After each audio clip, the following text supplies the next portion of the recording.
Hi hello one this is ஸ்டானிகர். So அதாவது இந்த நாளும் இன்னொரு வீக்லி வேர்டில் உங்களை மீண்டும் சந்திக்கிறதுல ரொம்ப ரொம்ப சந்தோஷம். ஸோ நீங்கள் இப்போ வரைக்கும் தொடர்ந்து பார்த்துட்ருக்கீங்கன்னா, அதாவது இந்த கர்த்தருடைய வார்த்தைகள் இந்த இந்த இந்த இது மூலமாக வருகிற கர்த்தருடைய வார்த்தைகளை தொடர்ந்து கேட்டுட்ருக்கீங்கன்னா, கர்த்தர் உங்களை நிச்சயமாக ஆசீர்வதிப்பாராக. அண்ட் ஆல்சோ ஏதோ ஒன்று செஞ்சுட்டே இருக்காரு. He is doing something. ஒரு சில விஷயங்கள ஒரு சில விஷயங்களுக்கான ஒரு சில விஷயங்களுக்கான பலன அப்பவே பார்க்கலாம். ஆனா, ஒரு சில விஷயங்களுக்கான பலன எப்போவாவது ஒரு நாள் நிச்சயமா பார்த்து தான் ஆக மொத்தம் கர்த்தர் அ அவனவன் கிரியைக்கு தக்க பலனை அவர் நிச்சயமா கொடுக்க நீங்க எஃபோர்ட் எடுத்து டைம் எடுத்து நீங்க நிச்சயமா கேட்டுட்டே இருக்கீங்கன்னா, யாரும் அத பார்க்காம இருக்க இந்த மாரியான விஷயங்கள் வந்து என்ன சொல்றது? இதனால யாரும் நமக்கு என்ன பண்ண போறது? ரிவார்ட் குடுக்க போறதில்ல. அதனால இத அப்படியே டைரக்ட்டா காடே இத வந்து என்ன அப்ரூவ் பண்ணுவார். ஓகே, உண்மையிலேயே என் சத்தத்த இவங்க வந்து கேட்கணும்னு நினைக்கிறாங்க.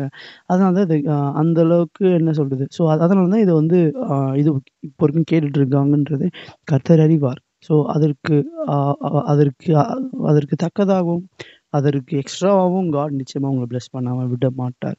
இதுதான் நம்மளுடைய ஜெபங்கள். இதுதான் என்னுடைய பிரயாசம். Each one of you hearing this very very sincerely you want to genuinely please God. You want to genuinely please God. That's why you are hearing this. My God knows that and I also know that. கர்த்தர் உங்களுக்கு அதற்கு அதிகமாக பலன்களை நிச்சயமாக தருவாராக. Okay, இன்னைக்கு நம்ம இதுக்கு வேர்ட்குள்ள போயிடலாம்.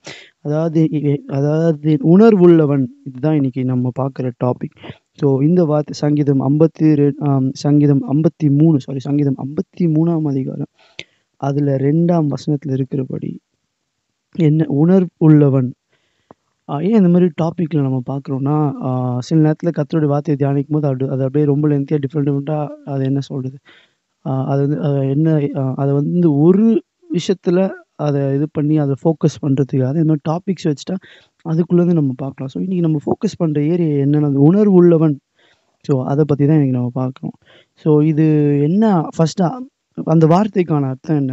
அப்படின்னு யோசிச்சு பார்க்கும்போது, ரொம்ப காம்ப்ளிகேட்லாம் பண்ண வேணாம். என்ன என்ன உணர்வு உள்ளவன்னா இப்போ ஒருத்தர் உங்கள போட்டு உங்களோட நீங்க போம்போது கால மிதிச்சிடுறாங்க. நீங்க பஸ்ல போம்போதோ, ட்ரெயின்ல போம்போதோ, அல்லது யாரோ ஒருத்தர் தெரியாம கால மிதிச்சிடுறாங்க. என்ன சொல்றது? அடுத்த செகண்டே ஏதோ ஒரு ரியாக்ஷன் வருதுல்ல. அது அப்ப அப்ப என்ன அர்த்தம்? உணர்வு இருக்குது அப்படின்னு அர்த்தம். இதே ஒரு மாரி நம்ம எப்படி எப்படி எப்படி சொர்ணம் இல்லாம இருந்தோம்னா, நமக்கு என்ன பண்ணது? கால மிதின்னு மிதிச்சா கூட ஒரு உணர்வும் இருக்காது. அப்படியே என்ன சொல்றது? ஒரு அ அதுக்கான ரெஸ்பான்ஸ் இருக்காது. ஸோ இந்த அதுதான் அந்த வார்த்தைக்கான அர்த்தம். அ அ அதாவது ஒரு ஃபார் எக்ஸாம்பிள் பிஞ்ச் பண்ணா, உடனே வந்து அந்த இடம் என்ன சொல்றது? எந்த இடத்துல பிஞ்ச் பண்றாங்களோ, அந்த இடம் என்ன ஒரு சில குட்டி குழந்தைங்க ஸ்கூல் டீச்சர்ஸோ அவங்களுடைய யாராவது நல்லா போட்டு ஒரு கிள்ளிட்டாங்கன்னா, அந்த இடம் அப்படியே ரெட்டிஷ் ஆயிடும். ஸோ அப்போ என்ன உணர்வு இருக்கு? அவங்களோட ஸ்கின்ல உணர்வு இருக்கு. அதே எமோஷனலா உணர்வு இருக்கு. அவங்க ஸ்கின்னும் ரெஸ்பாண்ட் பண்ணும். அவங்க ஆக்ஷனும் அப்படியே ஒரு மாரி அப்படியே ஸ்லோவா என்ன குட்டி குழந்தைங்க என்ன பண்ண வரும் அப்படியே அப்படியே அடக்கி அடக்கி வச்சு ஸ்லோவா என்ன அப்படியே ஒரு ஒரு பெரிய ஒரு அழுது அந்த அந்த மொத்த அட்மாஸ்பியரே அவங்க ஒரு மாரி பண்றவங்களும் இருப்பாங்க. ஒரு சிலர் என்ன பண்ணுவாங்கன்னா, பக்கத்துல இருக்கவங்கள கிள்ளி விட்டு அவங்க கம்முன்னு இருந்துருவாங்க. ஸோ இந்த மாரி டிஃப்ரெண்ட்டா இதெல்லாம் வந்து ஏன் இதெல்லாம் சொல்றேன்? உணர்வு. ஸோ அது உணர்வுன்றது ரொம்ப ரொம்ப முக்கியம். எல்லா மனிதர்களுக்கும் அது நிச்சயமாக இருக்குது. சில நேரத்துல நம்மள சிலர் ஏதாவது சொன்னா கூட நமக்கு உடனே கோவம் வருது. ஏன்னா நமக்கு என்ன இருக்குது? உணர்வு இந்த மாரி உணர்வுலாம் நமக்கு நல்லா இருக்குது. ஆனா, நமக்கு முக்கியமா இருக்க வேண்டிய ஒரு முக்கியமான ஒரு உணர்வு என்ன? கர்த்தர் என்ன பண்றாராம், அவர் வந்து உண்டு என்று பார்க்க தேவன் பரலோகத்திலிருந்து மனுப்புத்திரரை கண்ணோக்கி அப்படியே ஆண்டவர் அப்படியே ஸ்கேன் பண்றாரு. ஃபுல்லா அப்படியே அவர் அப்படியே மொத்த பூமியிலேருந்து அப்படியே ஃபார் எக்ஸாம்பிள் இது கற்பனை பண்ணி பார்க்கலாம். அவர் பரலோகத்திலேருந்து நம்மளோட பூமிய பார்க்குறாரு. அவருக்கு அது சின்னதா தான் தெரியும். சின்ன ஒரு உருண்ட மாரி தெரியும். ஆனாலும் அது அப்படியே கஷ்டப்பட்டு ஜூம் பண்றாரு. நம்ம ஃபோன்ல எப்படி சொல்றது? ஒரு சிலருடைய கேமரால இல்ல ஃபோன்ல வந்து என்ன ஜூம் எத்தன for for example 10x zoom இருக்கும். அதுக்கு அதுக்கு 2x, 3x அந்த மாரிலாம் இருக்கும். எந்த அளவுக்கு அது போதும் அத்தன டைம்ஸ் அது நல்லா ஜூம் பண்ணிட்டே ஆனா எனக்கு தெரிஞ்சு ஆண்டவர் நம்மள ஜூம் பண்ணும்போது, அவருடைய இதுலருந்து நம்மள ஜூம் பண்ணணும்னா அட்லீஸ்ட் ஒரு மில்லியன் எக்ஸ். ஏன்னா நம்ம ஃபர்ஸ்ட்டு பூமியே அவருக்கு சின்னதா இருக்கும். அப்ப அந்த பூமியில இருக்கிற நம்ம ரொம்ப ரொம்ப ரொம்ப குட்டியா எத்தனையோ எக்ஸ் அவரு என்ன சொல்றது? அவரு பயங்கரமா ஜூம் பண்ணா தான் நம்மள பார்க்கவே முடியும். ஆ ஆனாலும் ஆனாலும் அவர் அவ்வளோ ஜூம் பண்ணி என்ன பண்றாராம், பூமி ஃபுல்லா ஒரு அப்படியே ஒரு இது வச்சு ஒரு இது பூத கண்ணாடி மாரி ஒண்ணு வச்சு, அவர் அப்படியே தேடி பார்க்குறாராம். எல்லா இடத்துலயும் பார்க்குறாராம். சரி அப்படி என்ன அவரு தேடுறாரு அப்படின்னு பார்த்தா, யாராவது ஒருத்தராவது என்னவா உணர்வு உள்ளவனா இருக்கிறாங்களா? அப்படின்னு அவரு தேடுறாராம். அப்படியா? இன்னைக்கு காலைல கூட என்ன ஒருத்தர் மெரிச்சாரு. நான் உடனே ரெஸ்பாண்ட் பண்ணேனே. அல்லது இந்த வாரம் இல்ல இப்போ கூட என்ன ஒருத்தர் புடிச்சு செம்ம திட்டுனாங்க. நான் அவங்கள விட்டேன்னா, அவங்கள கேட்டு ஒரு வழி பண்ணிட்டேனே, அவங்கள உண்டில்லனாக்கி அடுத்த வாட்டி என்ன நீ இந்த மாரி பேசுவ அப்படின்ற மாரி அவங்கள சண்டை போட்டு தான் நான் வந்தேன். அப்ப எப்படி உணர்வு உள்ளவன்னா அப்போ அப்படின்ற மாரி அர்த்தமா? அது உணர்வு உள்ளவன் அல்ல உணர்வு இருக்கிறதுக்கான ஒரு முக்கியமான விஷயம். நமக்கு வந்து மத்த விஷயத்துல அந்த உணர்வு இருக்கு. ஆனா, இந்த இடத்துல கர்த்தர் கேட்கிற உணர்வு, இந்த உணர்வ பத்தி அவர் பேசுறாரா? அ என்ன சொ என்ன உடனே ரெஸ்பான்ஸ் பண்ற அந்த உணர்வு மட்டும் பத்தி அவர் இது கேட்கிறாரா? கர்த்தர் கேட்கிற உணர்வு அப்ப வந்து என்ன? என்ன உணர்வுனா, கர்த்தருடைய வார்த்தைக்கு, கர்த்தருடைய சத்தத்துக்கு, கர்த்தருடைய சித்தத்துக்கு, கர்த்தருடைய பிரசன்னத்துக்கு, கர்த்தருடைய தீர்க்க தரிசனமான வார்த்தைகள், அதற்கு உணர்வு. அதற்கேத்த அதற்கேத்த ரியாக்ஷன். அதாவது உணர்வுன்றதுக்கு ஒரு சூப்பரான கனெக்டிங் வேர்ட் வந்து ரியாக்ஷன். ஒரு விஷயம் for each and every action there is a reaction அப்படின்னு சொல்லி பிசிக்ஸ்லயோ அதில் படிச்ச மாதிரி ஞாபகம் இருக்கு. For each and every action there is a ரியாக்ஷன்ல. அப்போ அப்போனா காட் ஒரு ஆக்ஷன் நமக்காக பண்ற அதுக்கு நம்மளோட ரியாக்ஷன் இருக்குதான்னு சொல்லிட்டு காட் ஏன் அவ்வளோ தேட வேண்டியதா இருக்கு? ஏன் அவர் அவ்வளோ தேடுறாரு? அப்படின்னா என்ன அர்த்தம்? அதுக்கான ரியாக்ஷன் இல்ல. காட் நமக்காக என்ன பண்ணு சிலுவையே அவர் சுமந்து ரத்தத்தை சிந்தியாச்சு. அவர் ஜீவனே கொடுத்தாச்சு. இவ்ளோ பெரிய சாக்ரிஃபைஸ் நான் இந்த மொத்த மனுக்குலத்துக்காக நான் மனுபுத்திரருக்காக பண்ணியிருக்கிறேன். யாராவது ரியாக்ட் பண்றாங்களா? அப்படின்னு அவர் தேடுறாரு. இது என்ன ஆச்சரியமா இருக்கு. நாங்கலாம் உங்க நாமத்த தானே தொழுது கொள்றோம். நாங்கலாம் உங்கள பத்தி தானே பேசுறோம். உங்க ஊழியத்த தானே செய்றோம். நாங்க அப்ப எப்படி இப்படி அந்தந்த நேரத்துக்கு ஏதோ ஒரு டைம்ல வந்துட்டு போறதில்ல. அது அப்படியே இருக்கிறது. அது உள்ள சஸ்டெயின் ஆகுது. கர்த்தருடைய வார்த்தை கேட்டோனே, ஏதோ ஒரு ஃபார் நினிவே மக்கள கர்த்தர் ஏன் அவ்ளோ பெரிய அவங்கள வந்து கர்த்தர் பயங்கரமா மன்னிச்சிருப்பாரு. அவங்கள எந்த அளவுக்கு அவர் வந்து சூப்பரா மன்னிச்சு, அவருடைய அவரு அவருடைய மிகுந்த இரக்கத்த அதன் மூலமா காட்டியிருப்பாருன்னா, கர்த்தருடைய மனிதனாகிய ஒருத்தர் தீர்க்கதரிசினா, அந்த காலங்கள்ல இப்பவும் சரி, அவ்ளோ வேல்யூ அவருடைய வார்த்தைகள் என்ன சொல்றது? அவங்க வார்த்தை அவ்ளோ ஹானர் பண்ணப்படும். அவங்க வாயிலருந்து ஒரு கர்த்தருடைய தீர்க்கதரிசியினுடைய வாயிலிருந்து ஒரு வார்த்தை புறப்பட்டுச்சுன்னா, அது எப்படியாவது நிறைவேற்றப்படணுன்றது ஒரு தேவ நியமம். அது எப்படியாவது நிறைவேற்றப்படும். அதான் ஒரு தீர்க்கதரிசிக்கு இருக்கிற ஒரு முக்கியமான ஹானரு. என்ன தீர்க்கதரிசிகளினுடைய பிராமிஸ் தான் ஜீசஸ் கிறிஸ்டே. அவங்க வாயிலருந்து வந்த வார்த்தைகள்ல வந்து கர்த்தர் கனம் பண்ணது மட்டும் இல்லாம, கர்த்தருடைய ஆவியோடு வருது அவங்க வார்த்தைகள். ஸோ அத ஹானர் பண்ணும்படி ஜீசஸ் கிரைஸ்ட். அதனால தான் அங்கங்க நம்ம மத்தேயுலாம் படிக்கும்போது, ஆ ஆ இ ஆ இந்த தீர்க்கதரிசியை நான் உரைக்கப்பட்டது நிறைவேறும்படி இப்படி நடந்தது. அப்படின்னு அங்கங்க வந்துட்டே இருக்கும். ஸோ அவ்வளோ முக்கியமான தீர்க்கதரிசியோட வார்த்தைய கர்த்தர் என்ன பண்ணி போட்டிருப்பாருன்னா, என்ன என்ன என்ன என்ன யோனா வந்து சொல்லிடுவாரு.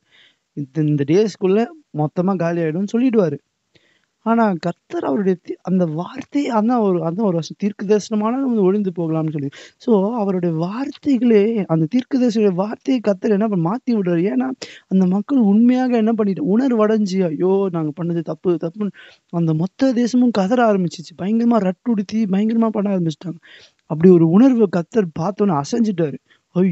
இவ்ளோ பேர் மனம் திரும்புறாங்களே! ஐயோன்னு சொல்லிட்டு கர்த்தர் அப்படியே கம்பேஷனேட் ஆகி அவர் கம்பேஷன் என்ன பண்ணுச்சு, "ஏன்பா யோனா, நீ உன்னோட வாயில நான் தான் சொன்னேன். இப்போ நான் தான் சொல்றேன். அவங்கள நான் விட்டுட்டேன் போ" அப்படின்னு அவர் சொல்றாரு. இது வந்து யோனாவால அக்செப்டே பண்ணிக்க முடியல. ஏன்னா, அவருக்கு தெரியுது. நான் ஒரு ப்ராஃபட்ன்னு நீங்க சொல்றீங்க. இப்ப என்ன யார் ப்ராஃபட்ன்னு மதிப்பா? நான் சொன்ன வார்த்தை என்ன பொய் ஆயிடுச்சே! அத யோனாவால அக்செப்டே பண்ணிக்க முடியல. ஆனா, கர்த்தர் எந்த கர்த்தருடைய இது இரக்கம் அவ்வளோ பெருசா இருந்திருக்கு. கர்த்தருடைய இரக்கத்த அப்படி தூண்டி விட்ட ஒரு விஷயம் என்னது? அந்த ஒரு உணர்வு, அந்த ஒரு பர்ட்டிகுலர் ரிப்பெண்டன்ஸ், அந்த ஒரு பர்ட்டிகுலர் ரியாக்ஷன். அந்த ரிப்பெண்டிங் நேச்சர். அந்த ரிப்பெண்டன்ஸ்க்கும் இந்த உணர்வுக்கும் கூட சம்மந்தம் இருக்கு. ஒரு என்ன என்ன ரியாக்ஷன்றது நம்ம அந்த நேரத்துல டக்குன்னு பண்றது. ஆனா ரிப்பெண்டன்ஸ்ன்றது அந்த விஷயத்துல மாற்றம் வர வரைக்கும் நம்ம அப்படியே என்ன சொல்றது கதறுது. ஆ கர்த்தரை நோக்கி கதறிக்கொண்டே இருக்கும். ஒன்றை நான் கேட்டேன் அதையே நாடுவேன். கர்த்தாவே என்ன நீங்க மன்னிங்க. இந்த விஷயம் வேணான்னு சொல்லிட்டோம்னா, அது ஒரு சில நேரத்துல சொல்லிடுறோம். ஆனா அத என்ன நாட மாட்றோம். அதுக்குள்ள என்ன பண்ண நம்ம நிலைக்க மாட்றோம். ஸோ அப்புறம் இது உணர்வு உள்ளவர் யாருன்னா, உண்மையிலே உணர்வு உள்ளவன் யாருன்னா, கர்த்தரை நோக்கி மன்னிப்பு கேட்டு, அந்த விஷயங்கள விட்டு முற்றிலுமாக விலகுகிறவர்கள். அல்லது கர்த்தர் சொல்ற வார்த்தைக்கு அதுக்கேத்த ரெஸ்பான்ஸ் குடு. கர்த்தர் என் அன்ப நான் தரேன்னு சொல்லிட்டு சிலுவையில நான் உனக்காக ரத்தம் சிந்தியிருக்கிறேன் அப்படின்னு சொல்லும்போது, ஐயோ! எனக்காக நீங்க இவ்ளோ பெரிய சாக்ரிஃபைஸ் செஞ்சிருக்கீங்க. நான் ஒரு பாவியா இருக்கும்போது, நீங்க எனக்காக இப்படி செஞ்சிருக்கிறீங்களே! எனக்கு இதுக்கு ஒரு தகுதியுமே இல்லையே! நீங்க எனக்கு இத செஞ்சுட்டீங்களே! நான் உங்களுக்காக என்ன வேணா செய்றேன். என்னோட வாழ்க்கைய தந்துடுறேன். நீங்க என்னன்னா பண்ணிக்கோங்க அப்படின்னு சொல்லிட்டு கர்த்தர்ட்ட சும்மா வாயில அந்த நேரத்துல உற்சாகத்துல சொல்றவர்கள் மட்டுமல்ல, அதன்படி செய்கிறவர்கள். அதன்படி தன்னுடைய வாழ்க்கைய ஒப்புக் கொடுத்து தன்னைத்தான் வெறுத்து தன்னுடைய சிலுவைய எடுத்துக்கொண்டு அவர் பின்ன போகிறதுக்கு ஆயத்தமா எத வேணா கர்த்தருக்காக நான் ஃபேஸ் பண்ண ரெடி. எனக்கே பலன் இல்ல. ஆனா கர்த்தர் எனக்கு நிச்சயமா தருவார். அவருக்காக காத்திருந்து அவருடைய ஆவிய பெற்றுக்கொண்டு என்ன வேணாலும் நடக்கட்டும். என்ன போட்டு சிலுவையில அறைஞ்சா கூட பரவால்ல. அல்லது என்ன போட்டு தலைகீழ சிலுவையில அறைஞ்சா கூட பரவால்ல. அல்லது என்னோட ஜீவன கொடுக்க கூட நான் ரெடி. கர்த்தருக்காக ஏதாவது செஞ்சா என் மேல அவர் இவ்ளோ அன்பு கூர்ந்துட்டாரு. இவ்ளோ அற்புதங்கள எனக்கு காட்டிட்டாரு. என் கூடவே இருந்துட்டாரு. அப்படின்னு சொல்லிட்டு உண்மையான உணர்வடைஞ்சு கர்த்தருக்காக எத வேணா செய்யறதுக்கு துணியிற அப்படியாப்பட்ட ஒருத்தர தேடுறதுக்காக கர்த்தர் அப்படியே பூமி ஃபுல்லா பார்த்துட்டு யாராவது இருப்பாங்களா? யாராவது இருப்பாங்களா? ஒவ்வொரு நாளும் அந்த தேடல் இருந்துட்டே இருக்கு. அந்த தேடல்ல இன்னைக்கு கர்த்தருக்கு சித்தமானால் கர்த்தர் என்ன பண்ண ஒரு செகண்ட் அப்படியே ஸ்டாப் ஆவுது அவருடைய அவருடைய அந்த ஃபுல் தேடல் ஒரு செகண்ட் "ஏய் நில்லு நில்லு" அப்படின்னு சொல்லிட்டு அப்படியே ஸ்டாப் பண்றாரு. இங்க ஒருத்தவங்க இந்த ஒரு இது ம இ இந்த ஒரு யூடியூப் இந்த ஒரு சேனல் மூலமா என்னோட வார்த்தைய கேட்டுட்டு இருக்க யாரோ ஒருத்தர் லைட்டா உணர்வு அடையறாங்களே அப்படின்னு அவர் அப்படியே நிறுத்துறாரு. இந்த ஒரு யூடியூப் சேனல்ல வர இந்த வார்த்தைய கேட்டு அவங்க அப்படியே ஒரு கம்ப்ளீட்டா உணர்வடைஞ்சு என்ன நோக்கி பார்க்குறாங்களே அப்படின்னு சொல்லிட்டு அவருடைய கண்கள் இப்பொழுது உங்களை நோக்குகிறது. இப்பொழுது ரைட் நவ் அவருடைய கண்கள் நம்மள நோக்கி கொண்டிருக்குது. ஓகே உங்களுக்குள்ள ஏதோ ஒரு உணர்வு இருக்குது அப்படின்னு சொல்லிட்டு கர்த்தர் அப்படியே திரும்புறாரு ஒரு செகண்ட்.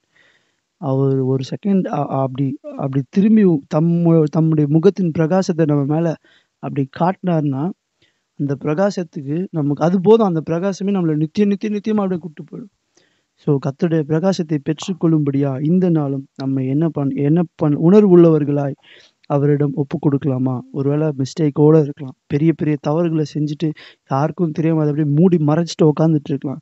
அல்லது அ ஏதோ ஒரு சூழ்நிலை நிமித்தமா தப்பு பண்ணியிருக்கலாம். அல்லது கர்த்தர் சொன்னாரு. ஆனா நம்ம பயங்கர கடினப்படுத்தி அப்படியும் தப்பு பண்ணியிருக்கலாம்.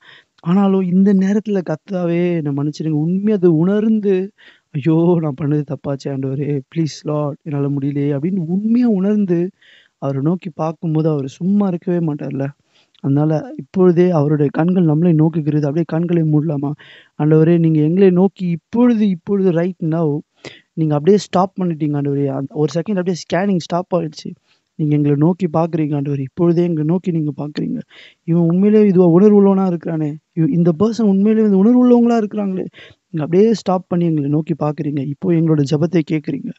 இப்பொழுது நாங்க எங்களோட எல்லா பாவங்களையும், எங்களுடைய ஒவ்வொரு ஒவ்வொரு கீழ்ப்படியாமைகளையும், எல்லா விதமான மூடத்தனங்களையும், அசுத்தங்களையும், எல்லா விதமான காம விகாரங்களையும், எல்லா விதமான இச்சை, மோகங்கள் எல்லாவற்றையும் உங்களுக்கு முன்பாக கொண்டு வருகிறோம்.